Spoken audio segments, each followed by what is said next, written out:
बिदुपुर गांव में अनाथ बहनें ऋतु और वर्षा रहती थीं। ऋतु बड़ी और साधारण रूप की, जबकि वर्षा छोटी और बेहद सुंदर थी। एक दिन, वर्षा, कब तक ऐसी गरीबी में जीते रहेंगे?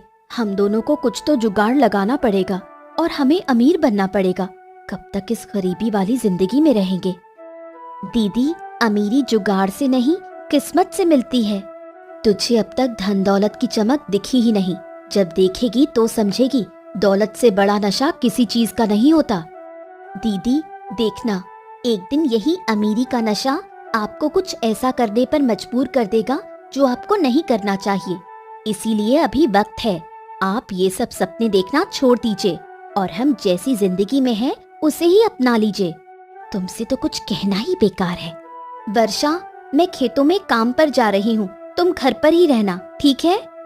दीदी, आप भी अपना ध्यान रखना। ऋतु काम पर निकल जाती है। रास्ते में दो गांव वालों की बातचीत सुनती है। अरे भाई, सुना तुमने? जमींदार अब शादी करने वाला है। अरे क्या बात कर रहे हो, सच में? हाँ, और उसकी एक शर्त भी है। अरे भाई, कैसी शर्त? अरे वो एक ऐसी लड़की से शादी करेगा जो सुंदर हो और उसके साथ एक नौकरानी भी हो। वाह वाह वाह वाह वाह, ये कैसी शर्त हुई भाई? भाई, हमारे गांव में तो किसी के पास में नौकरानी है ही नहीं। ये सारी बातें ऋतु सुन लेती है। क्या सच में? अगर यही सच है तो मैं ही बनूंगी जमींदार की दुल्हन। वो तुरंत उल्टे पांव घर लौटती है। दीदी, आप इतनी जल्दी वापस आ गई काम से? मैं काम पर गई ही नहीं थी। मैं गांव वालों की बातें सुनकर लौट आई हूँ। ऐसी कौन सी बात सुन ली आपने? जमींदार शादी करने वाला है और उसे चाहिए एक सुंदर लड़की जो अमीर हो और जिसके साथ एक नौकरानी भी हो। दीदी, ये क्या कह रही हैं आप? हम ना अमीर हैं, ना सुंदर, और हमारे पास कोई नौकरानी भी नहीं है। आप ये सब ख्याल अपने दिमाग से निकाल दीजिए। मैं तो शादी करूंगी तो बस जमींदार से ही करूंगी और तू ही बनेगी मेरी नौकरानी। ये आप क्या कह रही हैं दीदी? मैं नौकरानी नहीं बन सकती। मुझे इन सब झंझटों में नहीं पड़ना। अगर तू मेरी नौकरानी नहीं बनेगी तो मैं अभी अपनी जान दे दूंगी। मैं किसी और से शादी नहीं करूंगी। दीदी, कैसी बातें कर रही हैं? ऐसा कभी मत कीजिए। मैं वही करूंगी जो मैंने कहा। वो पास से चाकू उठाती है और नस पर रख देती है। दीदी, चाकू नीचे रखिए, नहीं तो आपको चोट लग जाएगी। आप मेरी बात क्यों नहीं मान रही हैं? बोल, अब मेरी नौकरानी बनेगी या नहीं? ठीक है दीदी, मैं तैयार हूँ। आप चाकू नीचे रखिए, मैं आपकी बात मान रही हूँ। चल, अब जल्दी तैयार हो जा। तुझे बिल्कुल नौकरानी जैसा दिखना चाहिए। ठीक है दीदी। फिर थोड़ी देर में वर्षा तैयार होकर आती है। देखो, मैं कैसी लग रही हूँ? बिल्कुल जैसी मुझे चाहिए थी। दीदी, एक बार फिर सोच लो, हम जो कर रहे हैं क्या वो सही है? अगर जमींदार को पता चला तो वो हमारे साथ बुरा व्यवहार करेगा। अब सवाल मत कर, नौकरानी सवाल नहीं करती। चलो मेरे पीछे। दोनों बहनें जमींदार की हवेली की तरफ निकल पड़ती हैं।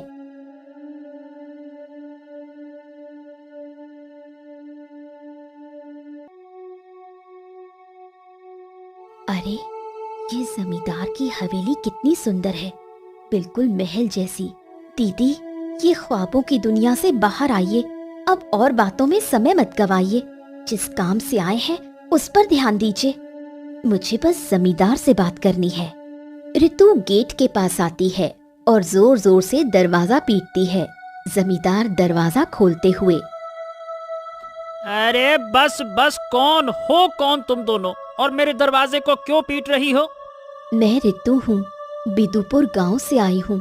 आपने विवाह के लिए जो शर्त रखी थी, मैं उसी के बारे में बात करने आई हूँ। ओह, तो क्या तुम मुझसे वाकई में शादी करना चाहती हो? तुम्हें मेरी शर्त तो पता है ना? हाँ, और ये है मेरी नौकरानी जो आपकी सेवा करेगी। तो क्या ये ठीक से सेवा कर पाएगी? जरूर करेगी।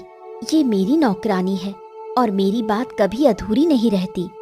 हाँ तो ठीक है भाई, चलो आज ही शादी कर लेते हैं। भाई नेक काम में देरी कैसी, चट मंगनी पट ब्याह। दीदी को क्या हो गया है? धन के लिए मुझे भी झुका दिया, पर मैं क्या कर सकती हूँ?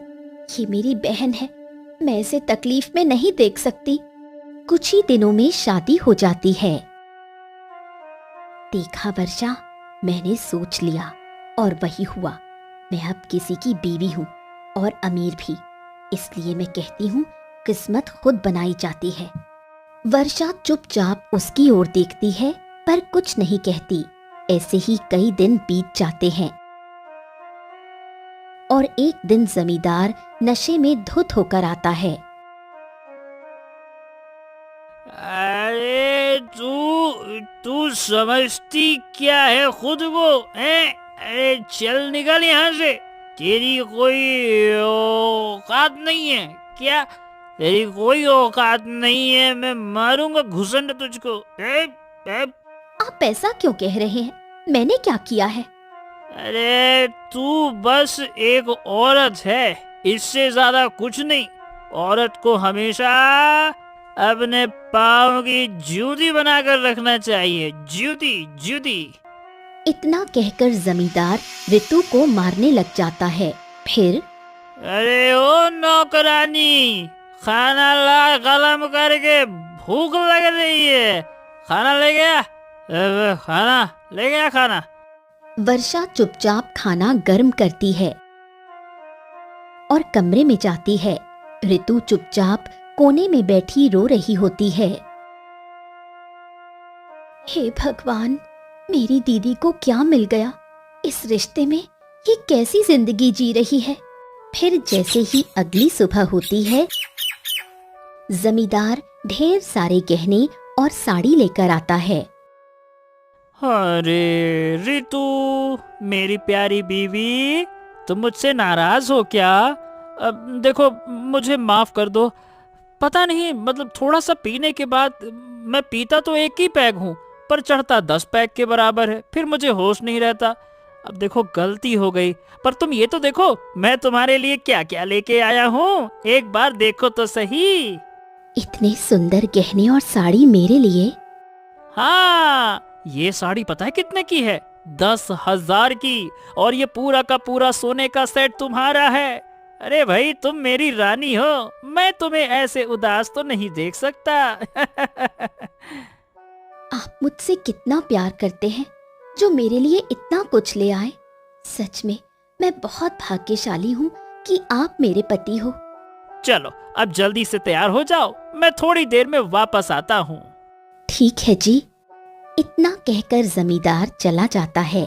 तभी थोड़ी देर बाद वर्षा आती है। दीदी, आप इतनी खुश कैसे हो सकती हो, जब अभी कल रात ही जमींदार ने आपको मारा था? अरे वो सब छोड़ो, ये देखो मेरे लिए क्या लाए हैं, साड़ी और पूरा सोने का हार। पर दीदी, वो आदमी आपको मारता है और फिर गहने देकर चुप कर देता है। क्या आप यही प्यार मानती हैं? प्यार दिखाने का हर किसी का तरीका अलग होता है और मेरे लिए ये जेवर ही मेरी खुशी है। जब ये पहनती हूँ तो सब कुछ भूल जाती हूँ और देखना मैं किस तरह रानी की तरह यहाँ रहूंगी। वर्षा दुखी होकर देखती है पर कुछ नहीं कहती। फिर ऐसे ही कई दिन बीत जाते हैं और फिर एक दिन जमींदार लड़खड़ाते हुए अंदर आता है। थोड़ी सी जो पीली है, 2 पैग चढ़े। अरे तुम दोनों, अरे दिन भर बैठे बैठे करती क्या हो? अरे चलो रे, मेरा पैर तो दबाओ। अरे रे रे रे रे रे, थोड़ी सी जो पीली, दबाना अच्छे से। जी, मैं अभी दबाती हूँ।